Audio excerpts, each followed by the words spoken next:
The next presentation covering inspections under the IVDR will be given by Dr. Jennifer Roche.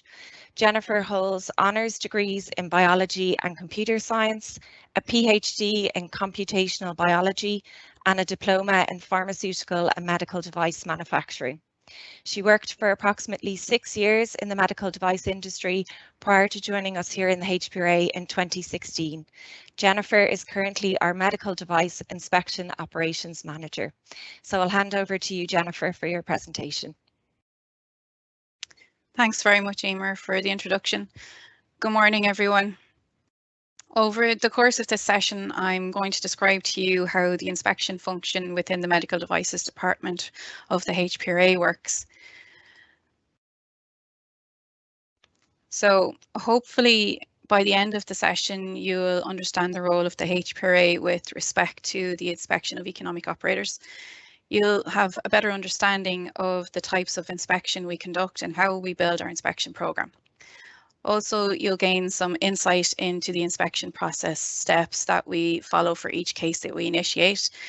And finally, you'll better understand some of the topics of focus within inspections of different economic operator types. We'll look at these 5 displayed on screen in turn. It's worth noting here that there have been several other information sessions delivered in the last few years that complement this topic. For example, remote inspections in response to COVID-19. And as Sinead mentioned earlier, there was also a presentation on economic operator obligations, and you can find these on our website. Firstly, for those of you who are not familiar with the remit of the HPRA with respect to inspections in the devices sector, the HPRA is both the designating authority and the competent authority for medical devices and IVD devices in Ireland. We designate the conformity assessment bodies to carry out device and quality management system conformity assessments. And in addition, we conduct our own market surveillance both of the Irish notified bodies and of the economic operators that place devices on the Irish and European markets. Article 88 of the IVDR now requires that the competent authority carry out inspections of economic operators as one element of a multifaceted market surveillance plan. So let's get started with how we decide where and when we will inspect. As Elaine has already described, on an annual basis, we develop a market surveillance plan for devices that takes many different inputs into account. As Elaine said, for example, new obligations, information from the market, intelligence, new or existing registrations, emerging trends, and things like that. From these inputs, potential activities are identified for action over the course of the year, and one of these actions is inspection. Candidates for inspection are identified from the overall market surveillance plan, and from that we build the inspection list. The list of candidates is prioritised mainly based on risk, but the scheduling is also based on both that risk and the prioritisation, but also on the availability of resources within the organisation. The inspection list is primarily a proactive list of candidates. However, we ensure to build in some contingency inspection spaces to allow for reactive work to be conducted when the need arises. The distinction between a proactive and a reactive inspection lies in whether there is a trigger, whether there is a potential risk associated with a device or devices, or in the practices of a company within a supply chain. Generally, proactive inspections can be planned in advance and are inspections of a selection of economic operators based on their plan, the registrations, technology types, and specific roles in the supply chain. Whilst reactive inspections usually occur as a result of a known or alleged issue with a device or a company's practices. And how quickly we conduct a reactive inspection will be determined based on the risk associated with the issue. Once we have our list of candidates, we then decide if we should conduct the inspection as an announced or an unannounced inspection. The difference being whether the candidate is notified of the upcoming inspection or not. Obviously, with an announced inspection, the HPRA issue a notification to the candidate in advance and communicate with the company on the run-up to the inspection. For an unannounced inspection, HPRA personnel attend the candidate site without prior notice and commence the inspection immediately upon arrival. So as a result of the pandemic, we have expanded and pivoted slightly with respect to the means by which we can conduct our inspections. Now we can determine, based on the candidate's role, the location, the prevailing situation with respect to COVID-19 transmission, etc., whether we conduct an in-person inspection or not. In recent months, we have recommenced conducting in-person inspections again after a really long pause during which we conducted only distant inspections. In-person inspections, predictably, are where HPRA personnel are present at the site for the duration of the inspection. And distant inspections are where HPRA personnel conduct the inspection via a web communication platform such as Microsoft Teams. And hybrid, of course, is a combination of the two. It could be that the inspection team are split between on-site and remote attendance, or it could be split by the inspection itself, where the team attending in person for one part of the inspection and then revert to remote for the remainder. But our aim going forward will be to use each of these types as necessary and appropriate given the situation at the time. So now let's look at the inspection process itself in more detail. The inspection process is a series of sequential steps that starts with planning and scheduling, goes right through to closing an inspection case, and I'll go through each of these steps in turn. Let's start with the pre-inspection phase, which is made up of planning, scheduling, and preparation steps. In the planning stage, once we have the inspection list, there will still often be the need to adjust the order due to changing information or changing priorities, for example. When we've determined the next inspection, the needs to be initiated, we then need to decide how long the inspection should be. The duration will depend on the type of the organisation, the size of the organisation, the complexity of the supply chain, or even the depth of focus of the inspection itself. We'll also need to decide if the inspection should be in person or remote, or again, a combination of the two, as I've already described. We then find the next available calendar slot and also determine who will attend the inspection. For example, will we need support from additional subject matter experts from within the HPRA? When this is all decided, a notification is drawn up and issued to the company detailing the who, when, where, and for how long aspects of the inspection. We usually aim to give as much notice as possible, however, there's no guarantee of how long this would be. Prior to the inspection, the team will prepare by collecting and reviewing information from many different sources. For example, publicly information such as the company's website, the information held by other competent authorities or other international regulators. We'll look at the information held within the HPRA's own databases and the information submitted by the company to UDAMED. And we'll also look at the information provided by the company in advance of the inspection. The information from the market surveillance plan with this review will aid in defining the scope and objective of the inspection. It'll determine if the inspection will be a general inspection or if there will be a specific focus such as complaints or quality control, for example.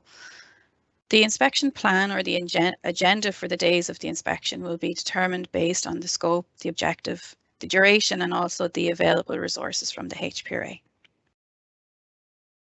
Now let's move into the inspection itself. The inspection will commence with an opening meeting and end with a closing meeting. In between, the HPRA team will use interviews, review of procedures and records, and also touring and observation of activities to aid in measuring the compliance of the company's systems and the company's devices. The inspectors will take notes throughout and will also retain copies of documents as evidence as needed. In some situations, the inspection team may request samples of devices or device packaging, but this does not happen very often. We look at some or all of the device lifecycle and also the company's quality management system and related records. Examples of topics covered during an inspection are outlined here. These are in no particular order, nor is this list all-encompassing, but this list does represent the areas of most commonly observed non-compliances.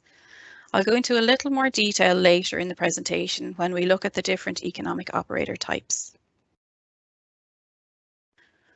Once the inspection is complete, the HPRA team will document any observed non-compliances in a non-compliance report. At the closing meeting, the company may be issued with the non-compliance report, or the inspection team may deliver a verbal summary of findings, and this depends on the time available.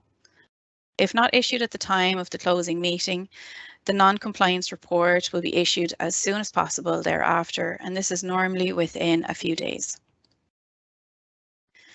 The non-compliances are graded from critical down to observations. The categories are listed on screen and are in decreasing order with respect to risk and severity.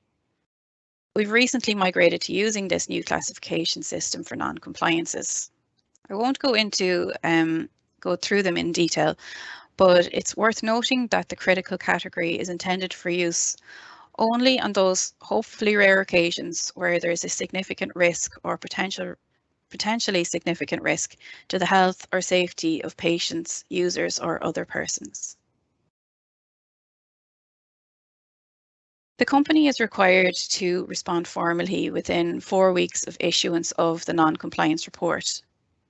A CAPA approach should be used, the aim of which is to provide us with sufficient information to determine if the issue was fully understood and that the planned corrective actions will have the desired effect.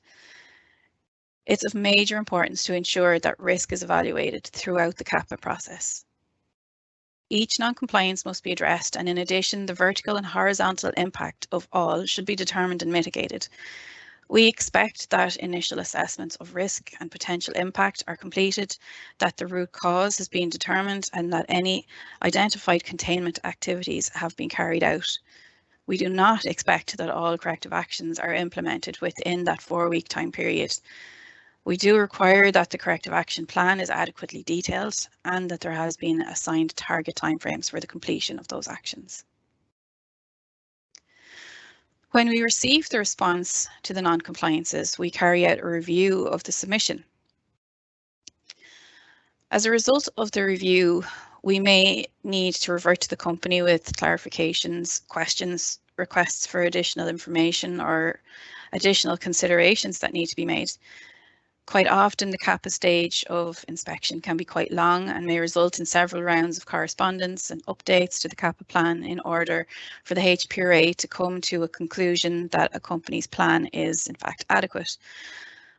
Where several rounds of review have not resulted in an adequate CAPA plan and non-compliances remain, we may initiate an internal escalation of the inspection case to include more senior personnel from within the HPRA to discuss and determine the next steps that are needed.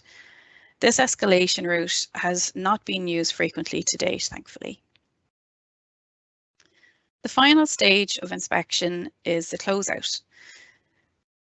At this stage, the CAPA plan is being reviewed and deemed adequate, and the inspection case is closed formally by the issuance of a closing letter to the company. The closing letter may state conditions for the closure of the case. Usually these conditions would include requirements to communicate any changes in timelines, proposed actions, etc. to the HPRA in advance, so as to ensure that the original non-compliance will still be effectively rectified. So that was a brief overview of the inspection process. The process is very uniform regardless of the economic operator type, but what is reviewed during an inspection can vary greatly.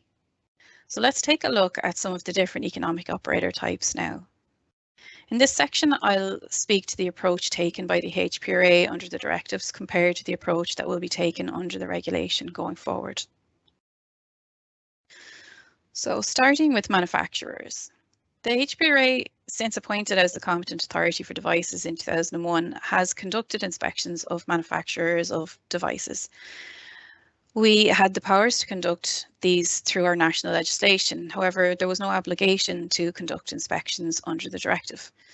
In contrast, under the IVDR, there's now a clear obligation for competent authorities to conduct inspections within the device's supply chain. So, although not mandated under the directive, we did conduct inspections, and going forward, we will continue to do so. During manufacturer inspections, we may look at the entire facility and the entire quality management system, as well as the technical documentation in place.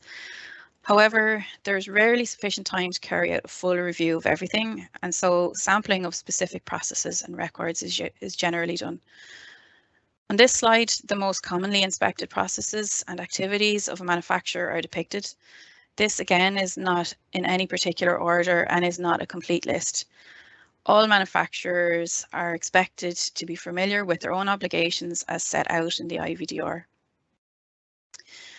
During a focused inspection, we may only look at a very small subset of topics, but would likely go into great depth in these records to satisfy any concerns regarding possible non-compliances. By way of an example, when inspecting risk, we will look at how risk management is built into the whole organisation, and we'll look at how risk interacts with other processes such as design, supplier management, complaints, or change control. When inspecting a site, we will look at everything from general housekeeping and maintenance to closely observing warehouse and manufacturing operations. We will request procedures to give us an overview of processes and then sample and review the records associated with those procedures. The breadth and depth of the review will be based on the scope and the objective of the inspection. However, when needed, the focus of an inspection may shift to concentrate on issues arising that are of concern. Moving on to authorized representatives. Similar to what I've described for manufacturers, under the IVD directive, there was no obligation to conduct inspections. However, we did routinely conduct inspections of authorized reps, and we will continue to do so going forward under the regulation. Outlined in this slide are the key topics associated with this role. Again, these are the most commonly reviewed elements of obligations of authorized reps, and they're also the most frequently cited non-compliances. All authorized reps should be familiar with their own obligations as set out in the regulation. Inspections of authorized reps may focus solely on the authorized rep obligations with respect to all of their clients, or in contrast, the inspection may involve the review of some or all of their clients' devices and quality management systems, processes and records. Again, what happens very much depends on the defined scope and objective and whether anything of concern arises during the inspection. When reviewing the obligations of authorized reps, we look at how the obligations are set out in the IVDR are met, but we will also look at the obligations accepted through the mandates in place with their clients. Now moving on to importers. Importer is a new role introduced in the regulation supply chain of devices that was not present before. The role type was not referred to under the directive, and the HPRA did not, in general, conduct inspections of this entity type. But going forward, the competent authorities are obliged to conduct inspections of importers, and the HPRA will meet this obligation. The importer is responsible for making sure that devices they place on the market are compliant with the EU requirements. The main topics associated with importers are again listed on the slide. Again, this is also not an all-encompassing list, and all importers should be familiar with their own obligations. An inspection of premises, devices and documentation may be required depending on if the importer takes possession of the devices or not. We will review the evidence of due diligence carried out by the importer regarding the provenance of a device, the CE status of a device, etc. And where necessary, we will look at how the importer ensures that device compliance is not jeopardized during storage and transport. We will also review things like how complaints related to devices are handled as part of this inspection type. Again, distributor is a new role introduced in the regulation. The role was not referred to under the directive, and the HPRA did not conduct inspections of this entity type. The only exception of this was where importer and distributor pilot inspections were carried out over the last few years as a fact-finding activity. But going forward, the competent authority will carry out this inspection type. The distributor is responsible for making sure, similar to the importer, that the devices they distribute are compliant with EU requirements. The main topics are listed on the slide. And again, this is not complete, and all distributors should be familiar with their own obligations. An inspection of premises and devices and documentation will usually be required. The inspection of premises may be at that of the distributor, or it may be at the site of physical storage of the devices if this is not the same, such as in the case where subcontracted storage is used. We will review the evidence of due diligence carried out by the distributor regarding the compliance of the device, labeling and accompanying information, the CE status of the device, and we will look at how the distributor ensures, again, that the compliance of the device is not jeopardized during storage and transport. This will involve looking at the storage requirements associated with the devices being distributed and determining if the requirements are being met at the storage location and during transport. We will review again how complaints related to distributed devices are handled as part of this inspection type. And finally, suppliers or subcontractors. Suppliers or subcontractors were not called out specifically in the IVD directive, except in the context of where notified bodies could conduct audits of these entity types. However, this was reliant on the involvement of notified bodies, and as you know, this was only for a minority of IVDs under the directives. Now, under the IVDR, like the other economic operator categories, suppliers and subcontractors are within the scope of market surveillance of competent authorities, and so will be the subject of inspection. Historically, the HPRA has conducted inspections where necessary of suppliers or subcontractors in the sector on an as-needed basis. Again, this was empowered by our own national legislation, and this practice will continue going forward. At subcontractor or suppliers, the inspection will be of the outsourced process or the supplied service or goods.